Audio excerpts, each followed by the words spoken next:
मार्च का महीना सिंह राशि के सिंह लगन के जातकों के लिए कड़ी परीक्षा का समय रहेगा।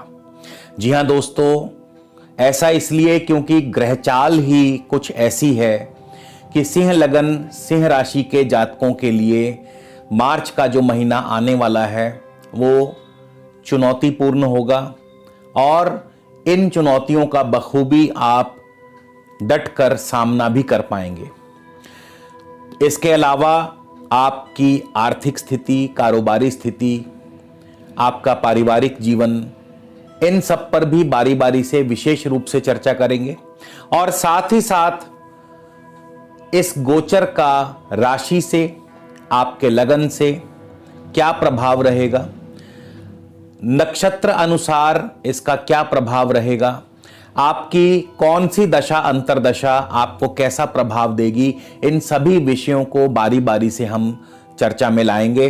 तो स्वागत है एक बार फिर से आप सबका आपके अपने चैनल स्काई स्पीक्स पर दोस्तों। इसके अलावा यदि आप मुझसे निजी ज्योतिषीय परामर्श लेना चाहते हैं जिस पर की शुल्क लागू है, उसके लिए स्क्रीन पर मेरा व्हाट्सएप नंबर दिया है। आप इस नंबर पर पहले मैसेज भेजिए, परामर्श शुल्क की जानकारी लीजिए और यदि आपको उचित लगे तो आप अपना अपॉइंटमेंट जो है बुक करवा सकते हैं।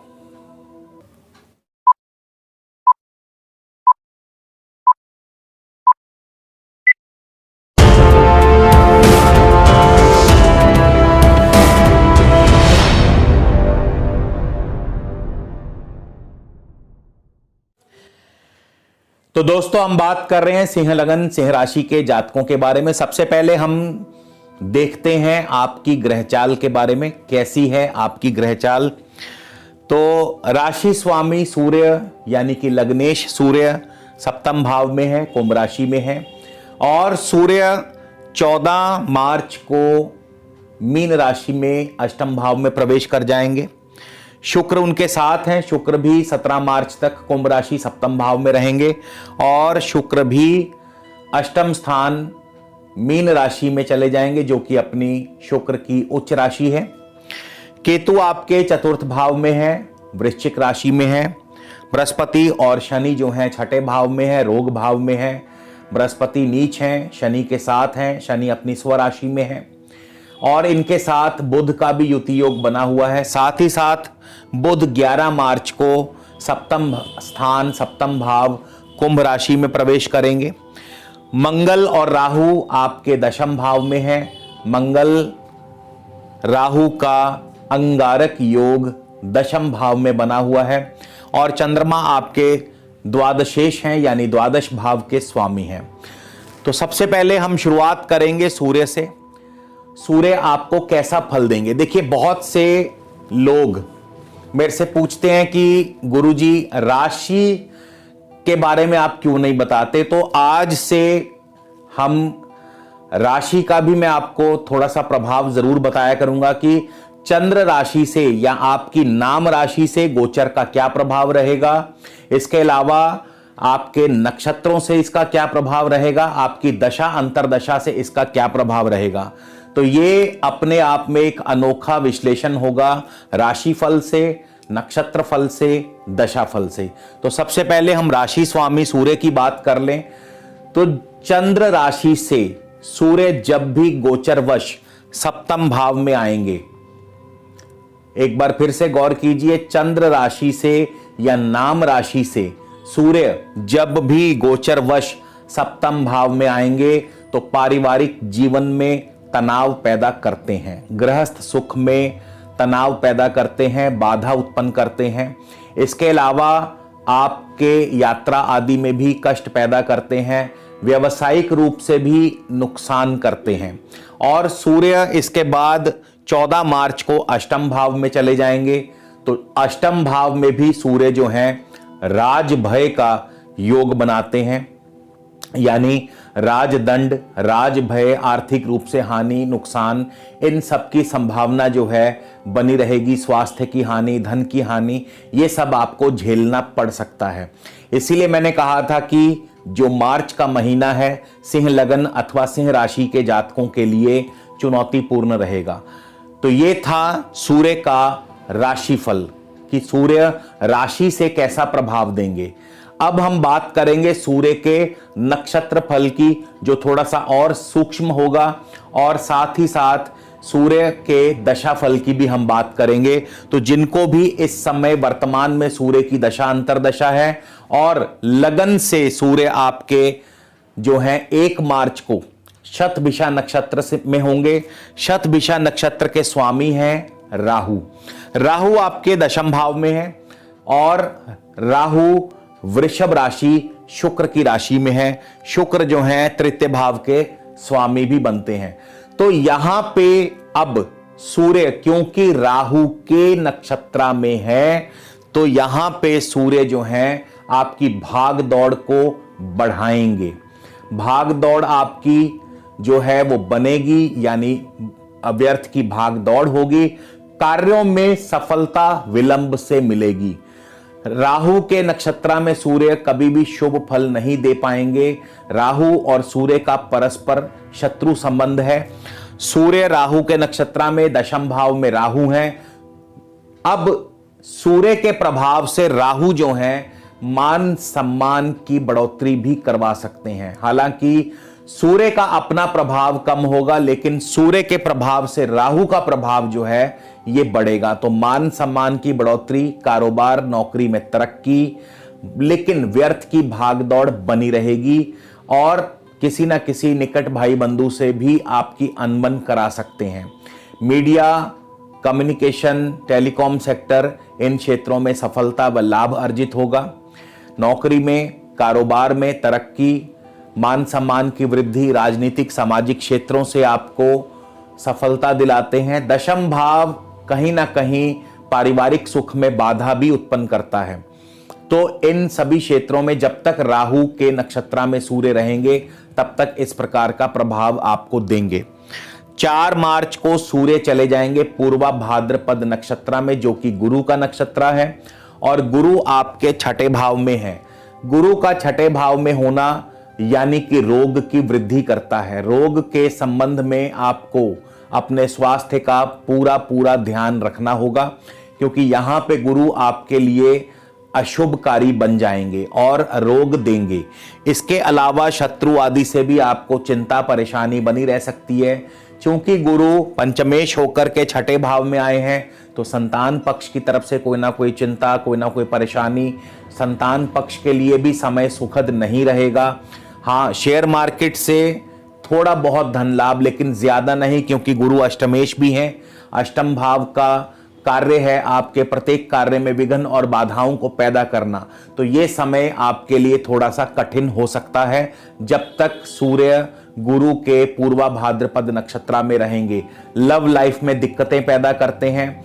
आर्ट्स, कला, कल्चर, इन सभी क्षेत्रों में भी अभी आपको विलंब से सफलता मिलेगी।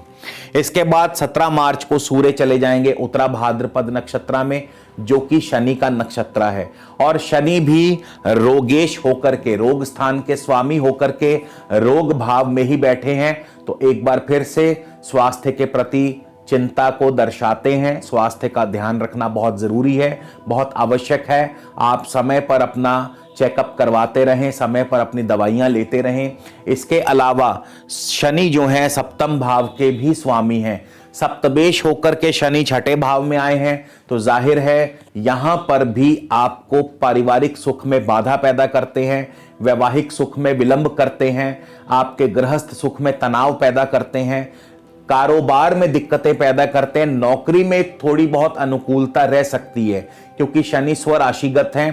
तो नौकरी में जरूर आपको सफलता, लेकिन धीरे धीरे, एकदम से नहीं, सफलता मिल सकती है, लेकिन बहुत धीरे, या आशा के अनुरूप अभी उतनी सफलता नहीं मिल पाएगी। तो जिनको भी सूर्य की दशा अंतरदशा है, सूर्य इस प्रकार का शुभाशुभ फल जो है आपको प्रदान करेंगे।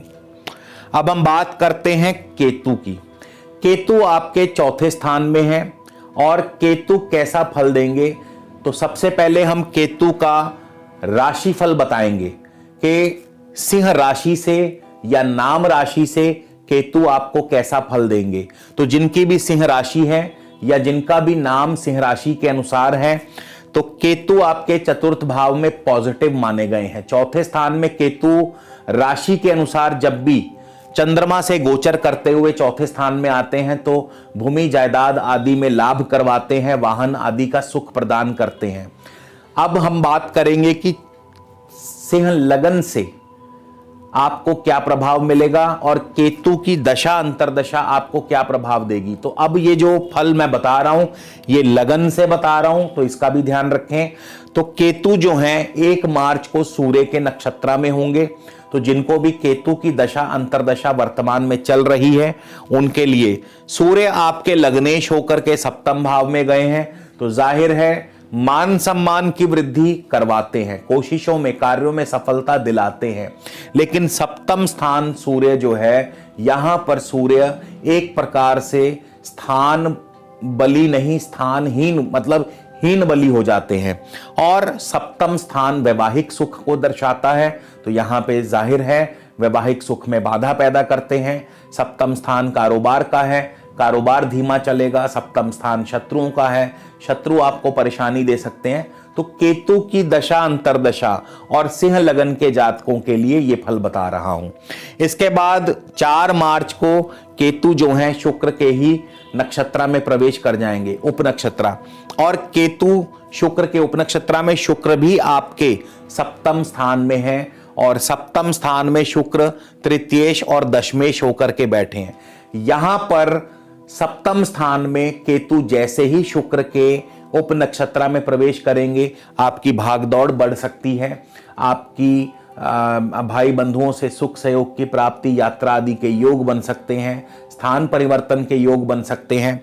और क्योंकि दशमेश होकर के सप्तम स्थान में गए हैं शुक्र, तो जाहिर है कारोबार अब थोड़ा सा पहले से बेहतर चलेगा। मान सम्मान की वृद्धि करवाते हैं, नए ऑर्डर्स मिल सकते हैं, नया कारोबार, नए प्रोजेक्ट्स मिल सकते हैं। वैवाहिक सुख में भी जो थोड़ी बहुत अनबन थी उसमें अब थोड़ा सा सुधार होगा, यानी पारिवारिक सुख की वृद्धि भी करते हैं। तो ये केतु जो हैं इस प्रकार से आपको फल देंगे। आगे बढ़ते हैं और अब हम बात करते हैं आपके बृहस्पति की। बृहस्पति आपको कैसा फल देंगे। तो राशि से, सिंह राशि से या नाम राशि से बृहस्पति छठे भाव में कभी भी शुभ फल प्रदान नहीं करते। जब भी बृहस्पति चंद्रमा से छठे भाव में गोचर करेंगे, रोग की उत्पत्ति करते हैं, रोग की वृद्धि करते हैं। इसके अलावा आपके नौकरी में भी दिक्कतें पैदा करते हैं, आपके लिए धन की चिंता बनी रह सकती है। राशि से बृहस्पति का जो फल है वो इस प्रकार है। अब हम बात करेंगे सिंह लगन से। सिंह लगन से बृहस्पति कैसा फल देंगे और बृहस्पति की दशा अंतरदशा आपको कैसा फल, क्या फल प्रदान करेगी।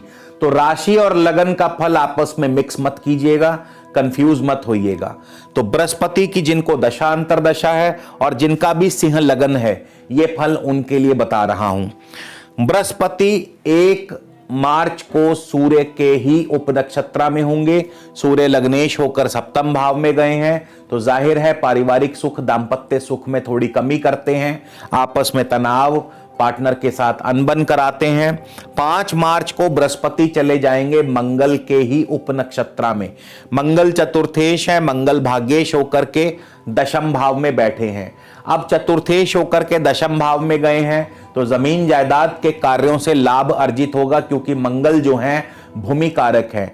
मंगल दशम भाव में स्थान बली हो जाते हैं, दिग बली हो जाते हैं।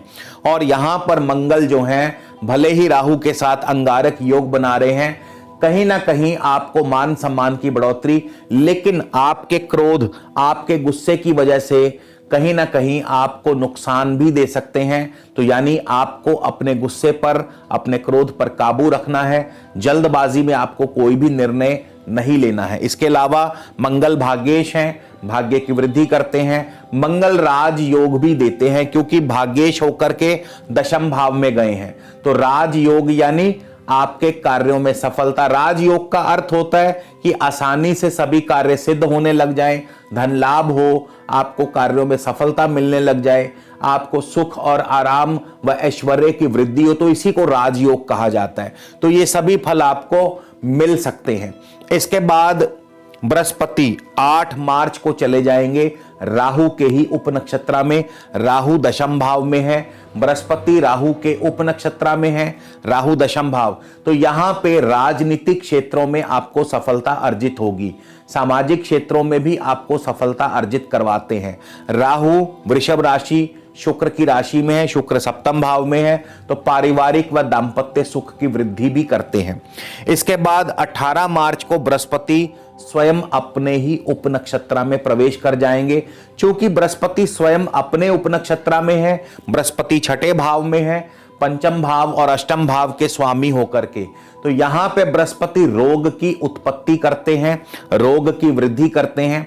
तो आपको अपने स्वास्थ्य का खास ध्यान रखना है। बृहस्पति पंचमेश होकर के छठे भाव में है, संतान के प्रति कोई ना कोई दिक्कत परेशानी चिंता पैदा करते हैं। बृहस्पति पंचमेश होकर छठे भाव में है, लव लाइफ में दिक्कत बाधा पैदा करते हैं। हाँ, शेयर मार्केट में थोड़ा बहुत सीमित सा लाभ आपको मिल सकता है।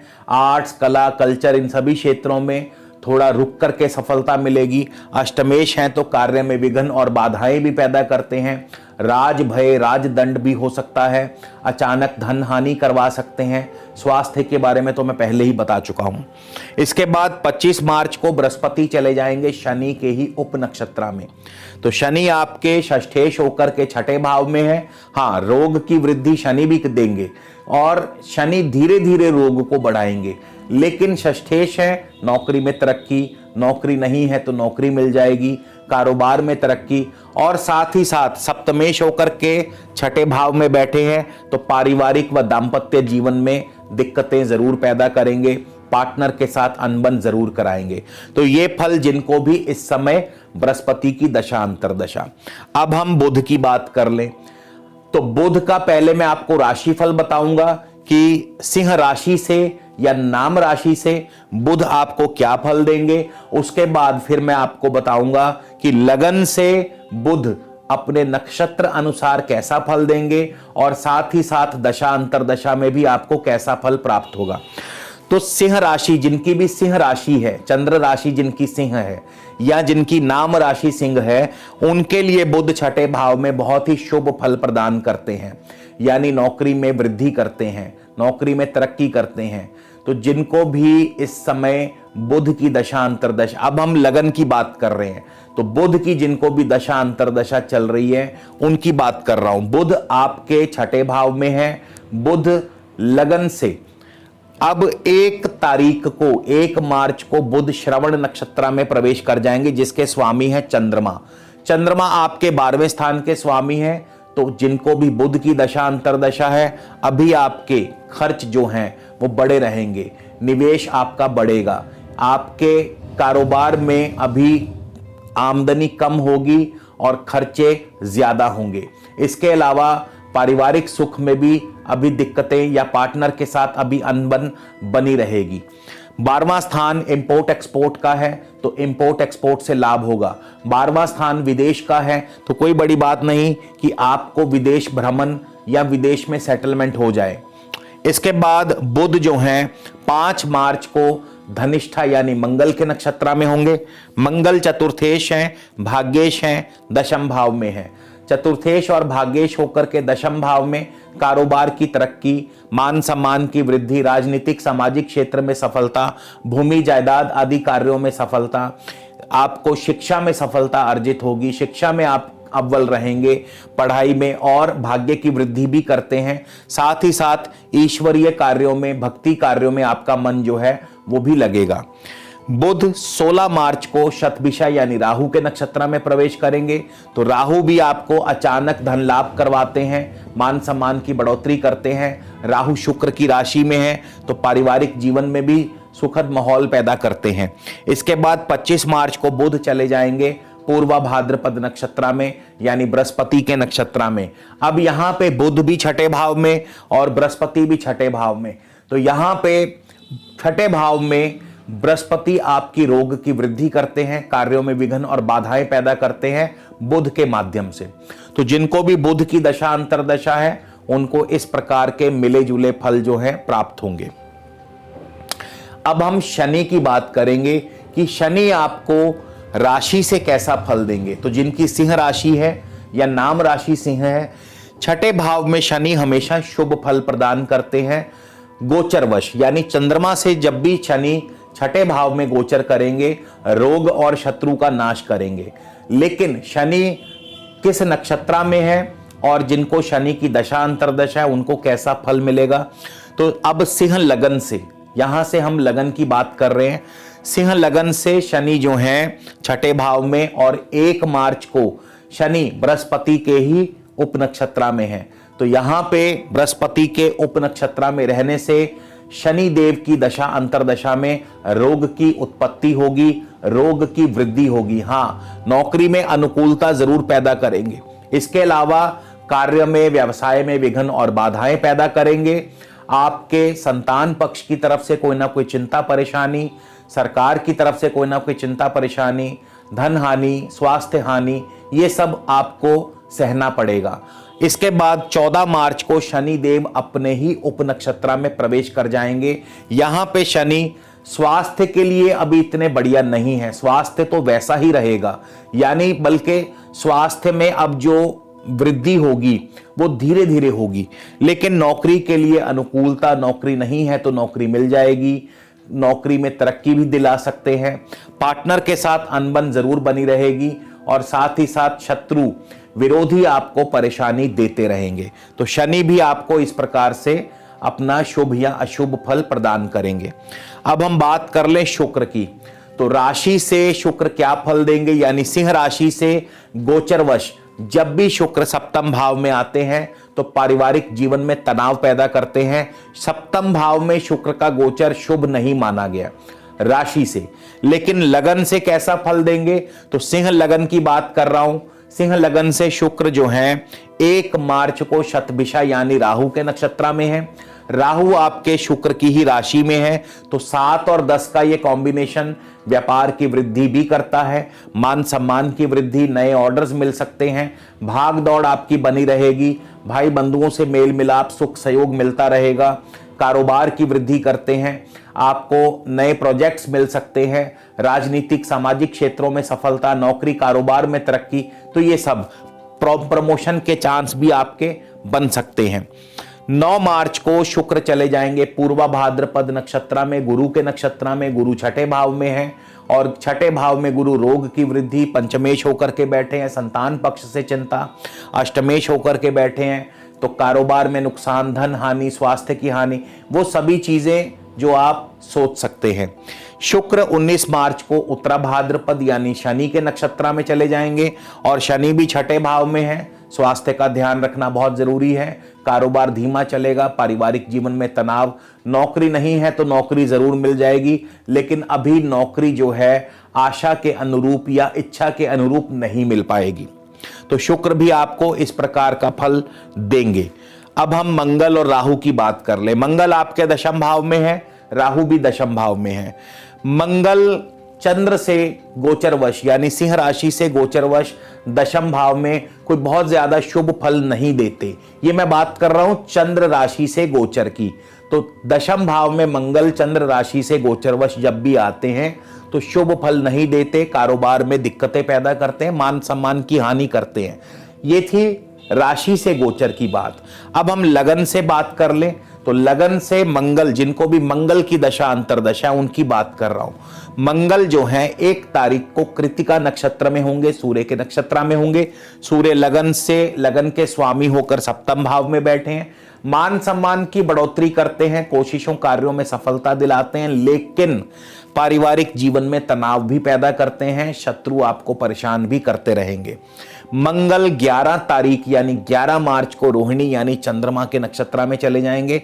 चंद्रमा आपके द्वादश भाव के स्वामी हैं। खर्चों की बढ़ोतरी, आमदनी अठनी, खर्चा रुपया, और साथ ही साथ विदेशों से आपको व्यापार, विदेशों से आपको और प्रोजेक्ट्स मिल सकते हैं, लेकिन स्वास्थ्य का ध्यान रखना बहुत ही जरूरी होगा। पारिवारिक जीवन के लिए भी ये समय अनुकूल नहीं है।